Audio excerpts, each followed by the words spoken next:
तो दोस्तों, मैं आज आपको बताने जा रहा हूँ कि बिहार का एग्जैक्ट स्थिति क्या है और जो जिसको प्लान बोलते हैं वो क्या रिलेट कर रहा है इसके साथ और आगे होने वाला क्या है। ठीक है, देखिए, ये 1947 में इंडिया इंडिपेंडेंट होता है और फर्स्ट चीफ मिनिस्टर हमारे डॉक्टर सी.पी. सिंह बनते हैं। उस इंडिपेंडेंस के बाद ये हर राज्य में हर लीडरशिप में बहुत उत्साह था। ठीक है, डेवलपमेंट करना है, डेवलपमेंट अपने राज्य का करना है। बिहार में भी ऐसा था। तो डॉक्टर श्री कृष्ण सिंह जी समय थे या आज़ादी के शुरुआती कुछ वर्षों में आप देखिए तो बिहार में बहुत ज़्यादा डेवलपमेंट हुआ। हमारे पास जो बिहार था, झारखंड जो है वो भी बिहार में था। तो बहुत जल्दी जल्दी कुछ इंस्टीट्यूशन, एजुकेशन इंस्टीट्यूशन तो बहुत पहले से था, जैसे बीसी पटना है, मेडिकल कॉलेज, पीएमसी, डीएमसी, इसमें बहुत पहले से था। कई नामी ग्रामी स्कूल और कॉलेजेस भी, एलएस कॉलेज मुजफ्फरपुर था, वो उसके बाद से पटना कॉलेज पटना, तो ये सब बहुत पहले से था। यूनिवर्सिटी बहुत पुराने ब्रिटिश एरा का। इंडस्ट्री खुला, सेल का स्टील प्लांट खुला बोकारो में। टिस्को था उस समय, अभी भी टिस्को है। टाटा आयरन एंड स्टील है। टाटा टेल्को, टाटा मोटर्स जो आज के दिन में टाटा मोटर्स है, उस समय टेल्को हुआ करता था। और ये बड़ी इंडस्ट्री थी। 28 शुगर फैक्ट्री था और भी कई सारा चीज, जैसे आप उषा मार्टिन है, उषा मार्टिन रांची में कई सारा। इसके अलावा कई सारा इंडस्ट्रियल हब था, उतना तो मुझे याद भी नहीं। जैसे टाटा जमशेदपुर टाटा का हब था, सेल का हब था, मेकॉन रांची में था, फिर ये डालमिया नगर का हब था। ऐसे कर कर के कई सारा हब था।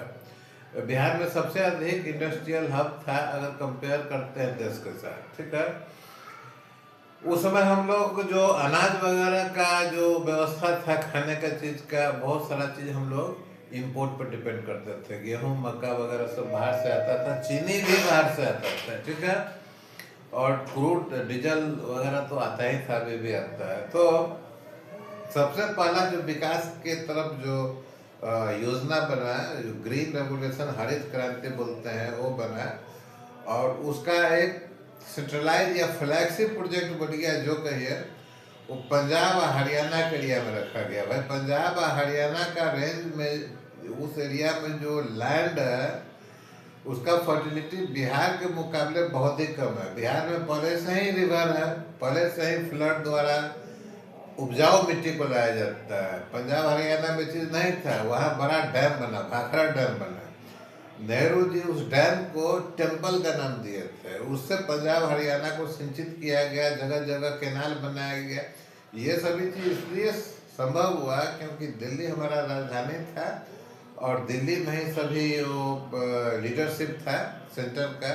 और पंजाब हरियाणा वहाँ पर, दिल्ली का एरिया तो स्मॉल है, उसमें खेती बाड़ी नहीं किया जा सकता, तो पंजाब हरियाणा को उसका हब बनाया गया। धीरे धीरे कुछ और स्टेट में भी गया होगा। बिहार में भी थोड़ा सा टच किया, जो चंपारण का एरिया है थोड़ा टच किया, लेकिन बिहार मुख्यतः इस चीज से छूट गया। ठीक है, उसके बाद कंजम्पशन के लिए जो ऑपरेशन फ्लड स्टार्ट किया, जिसमें दूध का उत्पादन बढ़ा, उसमें बिहार कहीं भी नहीं था। उसमें गुजरात लीड लिया, गुजरात के साथ और स्टेट भी लीड लिया होगा, बिहार छूट गया। ठीक है, तो एग्रीकल्चर जो सबसे इम्पोर्टेंट चीज था बिहार के लिए, बिहार ऐसा फर्टाइल लैंड, अगर स्टेट वाइज हम बात करते हैं तो बिहार ऐसा फर्टाइल लैंड कहीं नहीं है। ठीक है, कुछ पूर्वी उत्तर प्रदेश और साउथ वेस्ट वेस्ट बंगाल जो है उसका है, अदरवाइज बिहार इतना फर्टाइल लैंड कहीं नहीं है। अनाज के दृष्टिकोण से हम बोल रहे हैं, ठीक है, खनिज के दृष्टिकोण से नहीं बोल रहे हैं। लेकिन उस समय का अगर खनिज के बारे में बात करेंगे तो खनिज भी बिहार में सबसे अधिक था। मेरे हिसाब से 20 to 25% खनिज का आपूर्ति बिहार के झारखंड इलाका से देश के दूसरे पार्ट में किया जाता था। ठीक है, और डाटा ये भी बताता है कि जो इंडिया का जो जीडीपी है उसका 20 to 25% उसमें कंट्रीब्यूशन बिहार का रहता था। ठीक है, भारत का सबसे बड़ा चीनी उत्पादन करने वाला राज्य था उत्तर बिहार। में गन्ना का खेती बहुत अधिक होता था, ठीक है। तो ये उस समय का सिनेरियो है, जिस आज़ादी के तुरंत बाद का, ठीक है। अब क्या है कि हमारा जो फर्स्ट चीफ मिनिस्टर था, उनका डेथ होता है। वो बहुत विजनरी था, नेहरू जी के साथ उनका बहुत सा संबंध था, और भी अच्छा बात होगा जो कि हम लोग को मालूम नहीं है, ठीक है। उसके बाद जो शुरू होता है बिहार का लीडरशिप, और जो मिनिस्टर्स और एमएलए एमपी आता है, उसका कहानी ही बदल जाता है, ठीक है। कहानी ऐसा बदलता है कि जो सेंटर है, देखिए वो अभी भी, उस समय भी बिहार में उत्तर प्रदेश के बाद सबसे अधिक एमपी का सीट था, शायद 50 से ऊपर होगा, याद नहीं है।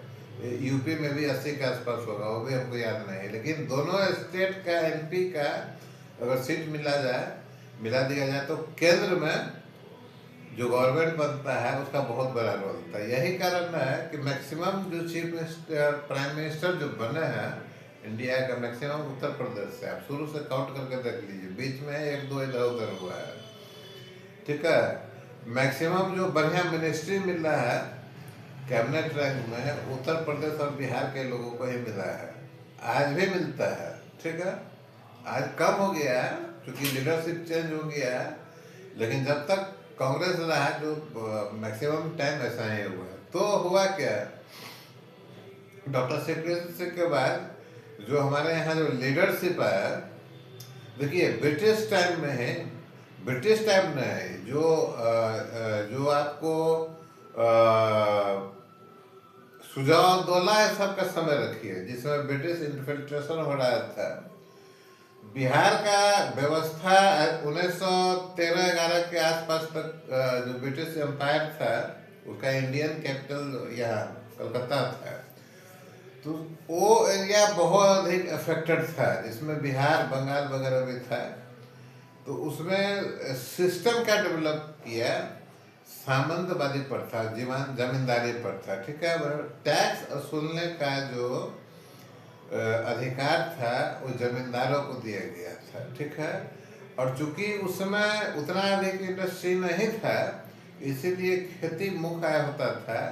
तो टैक्स वसूलने का कारोबार जमीन और उपजे हुए फसल से होता था। और जो व्यवस्था बना था वो सामंतवादी व्यवस्था के नाम से आप जानते हैं। इसमें उसमें गरीब और अमीर का बहुत एक डिफरेंस था। एक चीज और हम बताएं कि उस जमाने में भी जो ब्रिटिश लोग था, उस समय भी बहुत सारा इंडस्ट्री ब्रिटिश के द्वारा बिहार में और वेस्ट बंगाल में डेवलप किया गया था। गन्ना का बहुत सारा था, जूट का बहुत सारा था, कपड़ा उद्योग का बहुत सारा था, रेलवे का वैगन फैक्ट्री था, रेलवे का चक्का का फैक्ट्री था। मुजफ्फरपुर में रेलवे का चक्का का फैक्ट्री बनता था। कोई बटलर ऑफिसर थे, उन्होंने बनाया था। इसके अलावा भी मेरे ख्याल से इंडिया का सबसे पहला जूट फैक्ट्री पटना में था, और वहाँ से जूट का प्रोडक्ट बनकर गंगा के थ्रू कलकत्ता और हुगली जाता था और यूज होता था और एक्सपोर्ट होता था, ठीक है। उस समय भी फैक्ट्री था अपने पास बिहार में। तो ठीक है, सामंतवादी प्रथा है, दो क्लास डेवलप किया, जिसको आज के बारे में बोलते हैं गरीब और अमीर, ठीक है। तो जमींदार था, एक वो तबका था कि जो जमींदार के लिए उसके खेत में काम करता था, ये व्यवस्था हुआ। लीडरशिप भी उसी तर्ज पर उभरा है बिहार में, ठीक है। जमींदार के फैमिली से लीडरशिप उभरा, जिसको आजकल मैक्सिमम जमींदार जो है सवर्ण बोला जाता था। कुछ जमींदार ऐसे भी थे जो मुस्लिम फॉरवर्ड क्लासेस से आते थे, पठान और खान लोग थे, ठीक है। अभी ये हुआ कहानी, जब इस तरह का लीडरशिप उभरा, तो ये लीडरशिप इंडस्ट्रियलाइजेशन के बारे में सोचते ही नहीं थे। अपना जो व्यवस्था है उसमें कैसे उनको रहना है, डेवलप करना है, उसके बारे में सोचते थे। और केंद्र भी ये देखता था कि बिहार में जो सीट हमको लाना है एमपी का, उसमें कैसे लोगों को चुनाव करना है। तो उसमें हमारा सेंटर में, इवन बिहार के असेंबली में ऐसे लोग आना शुरू किए जिसको इंडस्ट्रियलाइजेशन से, इंडस्ट्री से कोई मतलब नहीं था। उनको सिर्फ ये मतलब था कि हमारा जो व्यवस्था है वो कैसे चलता रहे, ठीक है। तो वहां से जो डेवलपमेंट का फेज धीरे धीरे कट किया है, ठीक है। फिर क्या होता है कि जब शोषण अधिक बढ़ा तो बिहार में जो लीडरशिप है उसमें सोशलिस्ट लीडरशिप का डेवलपमेंट हुआ है। कर्पूरी ठाकुर है, लोहिया जो शायद बिहार के थे या पता नहीं, लेकिन लोहिया का भी बहुत प्रभाव रहा है। ये सब उस समय का सोशलिस्ट लीडर था। मतलब ये समाज को बराबर करने के लिए चाहते थे, कोई ऊंचा नहीं कोई नीचा नहीं, नीचे वाले को भी अधिकार मिलेगा। ये ढंग से चलते रहा। तो इसमें भी जो हमारा जो सोच विचार था सो जाति और दबे कुचले और सवर्ण और अमीर के ऊपर रहा, इंडस्ट्री पर नहीं रहा, ठीक है।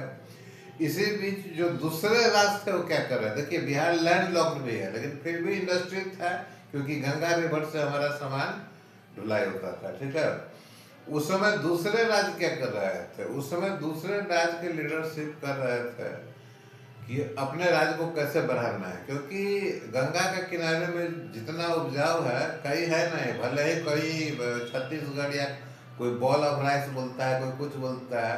कर्नाटक में भी मैं देखा हूँ दलहन कितना होता है, हमारे बिहार में चना छीट देता हो जाता है, और कर्नाटक में मिट्टी खरीद कर बिछाना पड़ता है तब चना का खेती होता है। ये हालत है। तो हम कह रहे थे दूसरे स्टेट वाले भी सोचने लगे कि भाई हमारे पास तो उपजाऊ जमीन भी नहीं है, उसमें इरिगेशन सिस्टम भी उतना डेवलप नहीं था कि पानी को इकट्ठा करके इरिगेशन के लिए यूज करें। तो उन लोग के दिमाग में आता है कि हम लोग इंडस्ट्री एस्टेब्लिश करें, और वो वहाँ जो लीडरशिप वो जीत के जाता था सेंटर में, वो इसलिए नहीं जाता था कि अपना व्यवस्था को बना के रखना है, जिम्मेदारी रखना है। वो लोग वहाँ पर सेंटर में जाके डिमांड करता था कि हमारे राज्य में ये होना चाहिए, हमारे राज्य में ये होना चाहिए, ठीक है।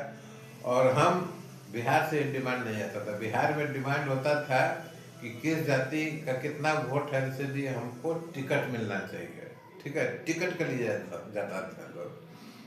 और फिर आगे समय बढ़ता है तो हुआ कि भाई ठीक है इंडस्ट्री लगाने के लिए, ठीक है, जो आंध्र प्रदेश, कर्नाटक है, तमिलनाडु है, केरल है, सभी जगह सी पोर्ट है, तो वहाँ से जाने में, माल जाने में बाहर बहुत फायदा है और इंफ्रास्ट्रक्चर है वहाँ पर। लेकिन दिक्कत ये है कि मिनरल तो है नहीं। मिनरल कहाँ है भाई, तो मिनरल सबसे अधिक बिहार में है और उड़ीसा में है, कुछ हद तक वेस्ट बंगाल में। तो अभी समस्या हो गया, मिनरल को ट्रेन से वहाँ ढोना पड़ेगा, है ना। फ्रेट चार्ज अधिक लगेगा, ढुलाई चार्ज अधिक लगेगा, तो दिक्कत हो जाएगा।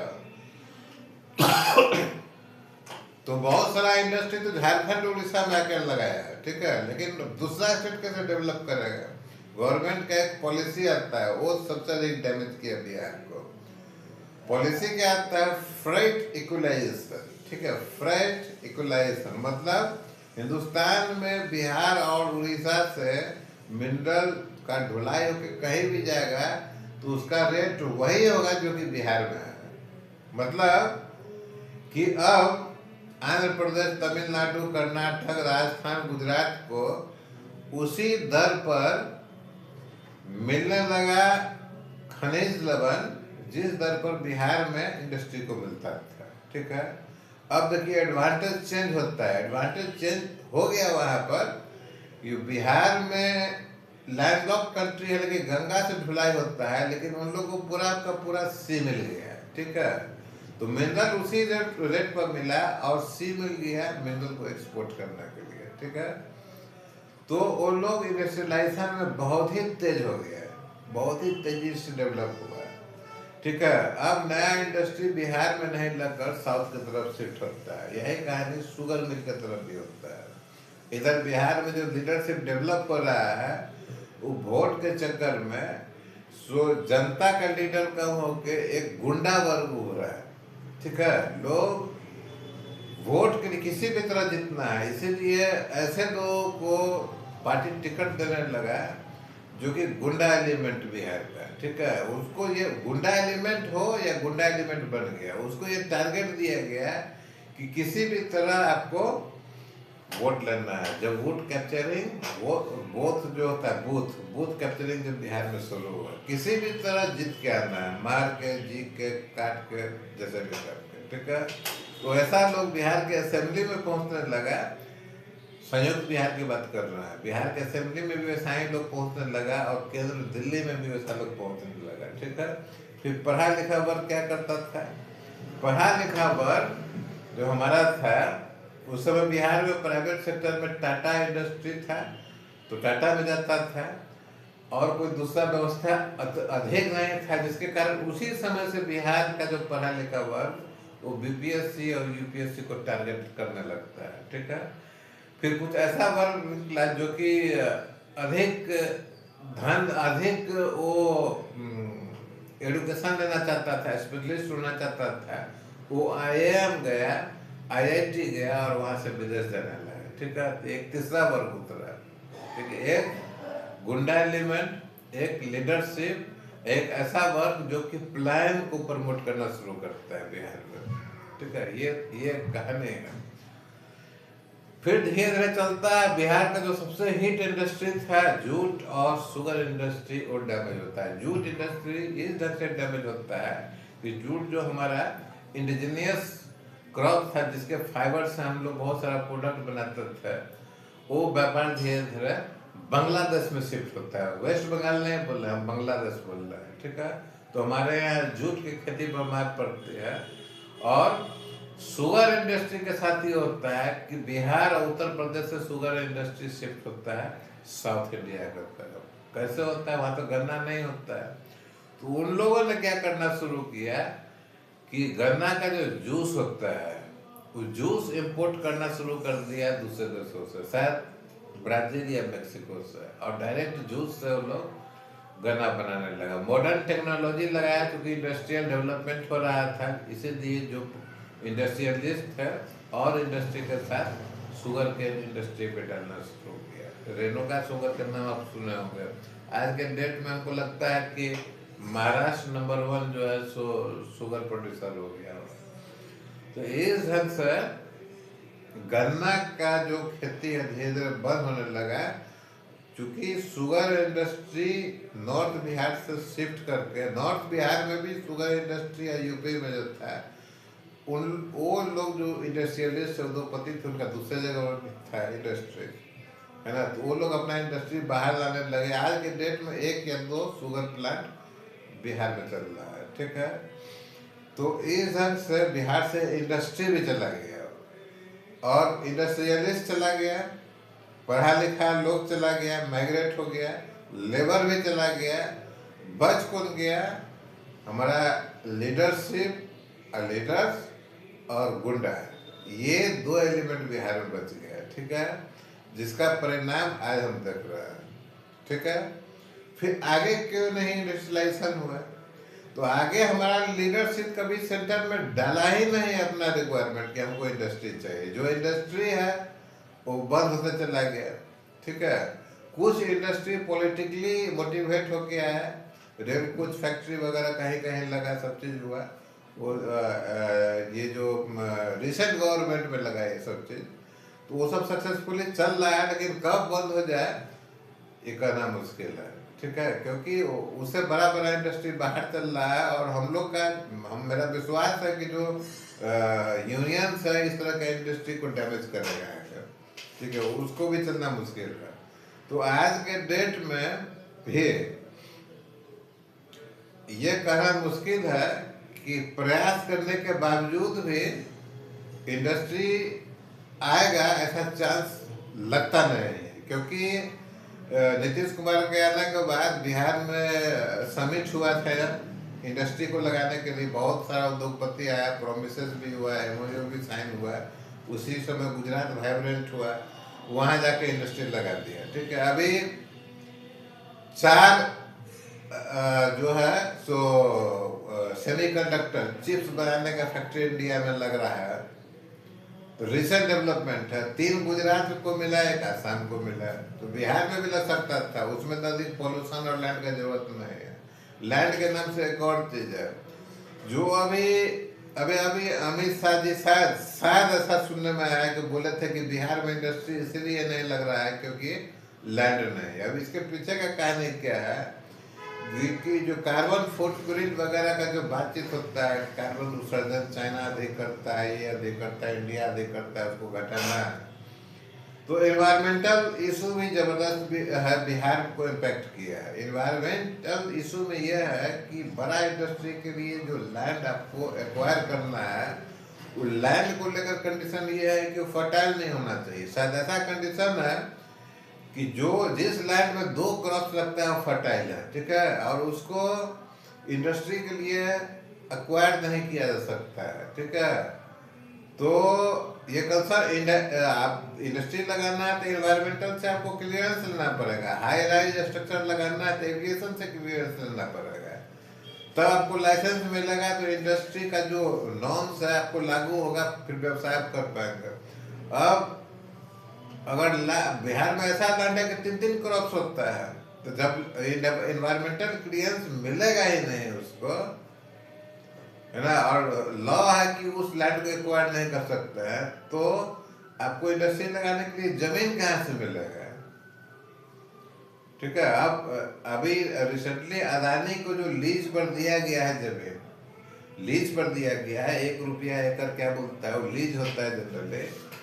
अब ये गवर्नमेंट अगर Nitish Kumar NDA joint venture BJP के साथ रहा तो हो सकता है कि वो आगे काम बढ़े, अदरवाइज प्रोलॉन्ग हो जाएगा, ठीक है। लेकिन ये भी एक बात है कि इन्वायरमेंटल क्लियरेंस बाय रूल्स, अगर 2 क्रॉप्स का बात है तो बाय रूल्स तो उसको मिलेगा नहीं, बशर्ते कि वो लैंड जो है सो बालू वाला लैंड नहीं हो और बहुत ही कम उपजाऊ जमीन नहीं हो, उसको क्लियरेंस ही नहीं मिलेगा। भले ही पॉलिटिकली मिल जाए, लेकिन अगर उपजाऊ होगा तो एक झंझट होगा, रिटेलिएशन होगा गांव वाले की तरफ से भी।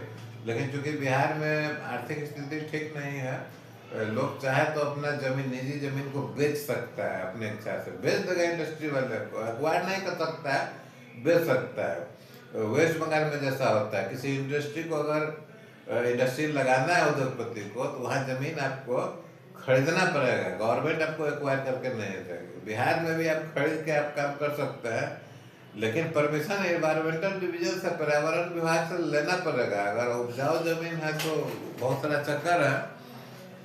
तो इस हिसाब से बिहार में जो रेसिड्यू बचा है, अभी भले ही नीतीश कुमार कोशिश करते हैं, ठीक है, लेकिन जो रेसिड्यू बचा है वो अच्छा नहीं है, ठीक है ना। बढ़िया वाला जो है सो निकल चुका है बिहार से फिल्टर होकर, तो जो बचा हुआ है उसमें वो कैसे क्या करेगा, ये बहुत ही मुश्किल है। आज के डेट में भी जो हमारा लीडरशिप है, इलेक्शन का टाइम है, आप देखिए कि कितना लीडर ये बात करता है कि अगर हमारा गवर्नमेंट बनेगा या हम जीत के लाएंगे तो हम अपने एरिया में इंडस्ट्री लगाएंगे, ठीक है।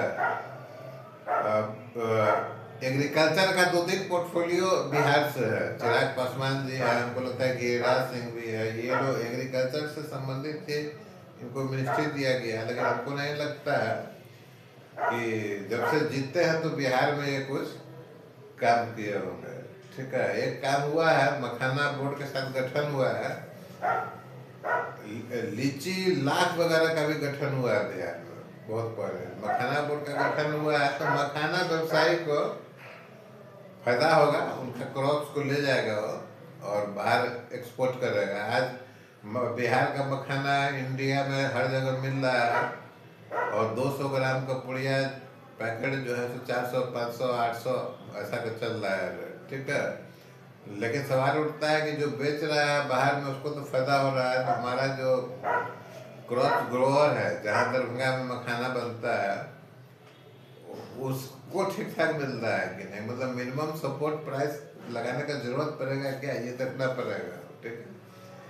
अब लोकल में लोगों को उतना सस्ता अवेलेबल नहीं होगा क्योंकि मार्केटिंग हो गया, ठीक है। आप जमीन से खुद खोद के तेल नहीं निकाल सकते हैं, ठीक है, उसको यूज नहीं कर सकते हैं।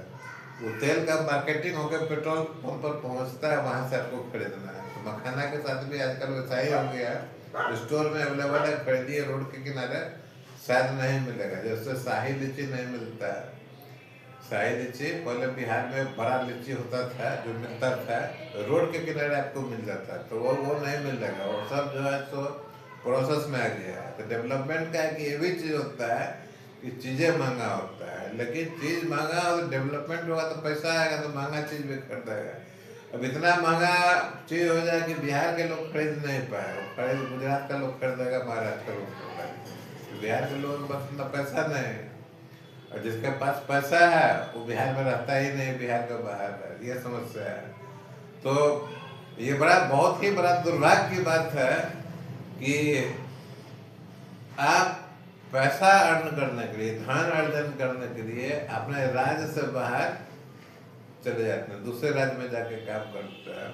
और तो आप दुबई चले जाते हैं, बहरीन चले जाते हैं, अभी साइबेरिया चला गया, रूस में चला गया बिहार का लोग काम करने के लिए, साइबेरिया, जहाँ -20-25 डिग्री सेंटीग्रेड रहता है। नॉर्वे जाके जो वहाँ पर जो होम डिलीवरी का काम कर रहा है, नॉर्वे फिनलैंड में, ठीक है। अमेरिका तो परेशान होकर वहाँ से भेजना शुरू कर दिया, संजोग से उसमें मैक्सिमम पश्चिमी भारत के लोग थे, लेकिन बिहार का लोग जो है सो अमेरिका में जाके आईटी इंडस्ट्री में चारों बगल बैठा हुआ है, आईटी इंडस्ट्री में है, डॉक्टरी का काम कर रहा है, उसके बाद से मैनेजमेंट का काम कर, आईआईएम का लड़का लोग भी वहाँ पहुँच के बैठा हुआ है। तो माइग्रेशन इस लेवल का है।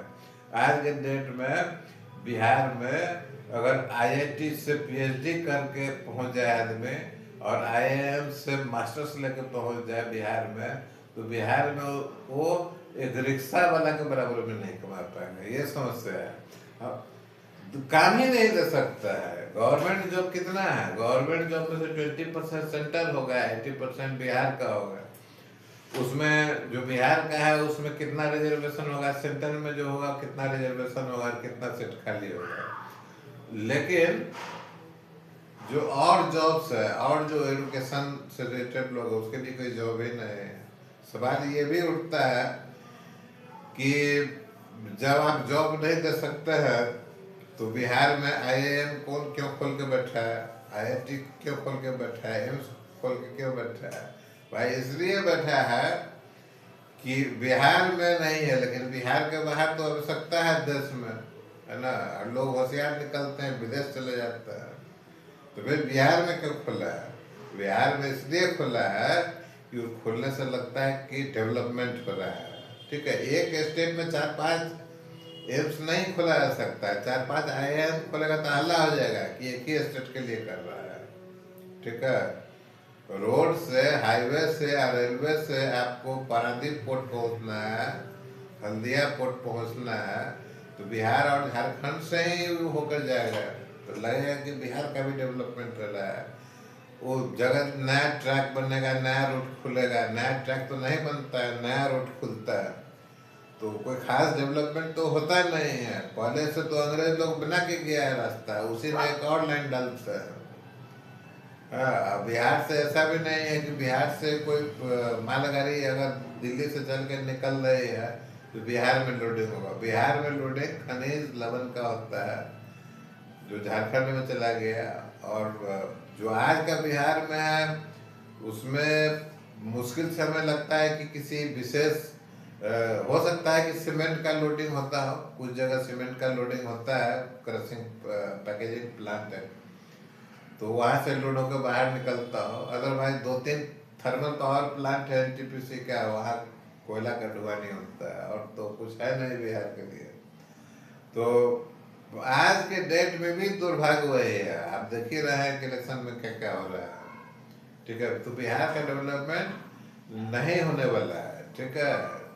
ठीक है, पढ़ाई कीजिए, आईआईएम बिहार में, आईआईटी है बिहार में। रोजगार के लिए अभी कितने दिन तक लेबर से लेकर पढ़े लिखे लोगों को बाहर निकलना पड़ेगा, कितने दिन तक ये क्रम जारी रहेगा कहना मुश्किल है। ठीक है, इंडिया में कहीं भी काम कीजिएगा, भारत में कहीं भी काम कीजिएगा तो देश का ही विकास होगा। पैसा अगर घर पर भेजते हैं तो बिहार का ही विकास होगा। लेकिन बहुत ही दुर्भाग्य चीज़ है, दुर्भाग्यपूर्ण चीज़ है कि रोजगार और पैसा कमाने के लिए अगर हम घर छोड़ते हैं, माँ बाप को छोड़ते हैं, अपना जन्म स्थान को छोड़ते हैं, तो ये बहुत ही बुरी चीज़ है। इससे खराब चीज़ और कुछ नहीं होता है। ठीक है, हम लोग महात्मा बुद्ध और महावीर नहीं है कि ज्ञान की प्राप्ति के लिए जो है सो अपना घर परिवार छोड़ के निकल रहा है। एक साधारण आदमी है हम लोग, जो रोजमर्रा के खर्च को जोड़ने के लिए काम करते हैं। हमारा लेबर डेली खाता है और डेली कमाता है, ठीक है। तब जो बच गया अगर कुछ तो घर पर भेजता है, पहला काम करता है कि पक्का का मकान बना, ठीक है। कम से कम पक्का का मकान बनेगा तो इज्जत प्रतिष्ठा बचा रहेगा। बाल बच्चा कैसे पढ़ेगा उसके बाद का चिंता है। तो ये चलते रहेगा, सिस्टम है। अभी फिलहाल सुधार का कोई संभावना नहीं है। चाहे एयरपोर्ट बन जाए, चाहे रेलवे स्टेशन बन जाए या वंदे भारत आ जाए, आपको कमाने के लिए, अर्न करने के लिए बाहर जाना ही पड़ेगा। नहीं तो आप यूपीएससी और बीपीएससी निकालिए और बिहार पर राज कीजिए, ठीक है। यूपीएससी निकाल लिए तो आप लीडर से भी ऊपर पहुंच जाएंगे। तो अच्छा लगा होगा सुनने में, ठीक है। तो हमसे देश चलेगा, ये निश्चित है। हमसे अपना राज तो नहीं चल पा रहा है, लेकिन हम देश को चला सकते हैं। कुछ हद तक अमेरिका और इंग्लैंड को भी हमारा बिहारी लोग चला रहा है।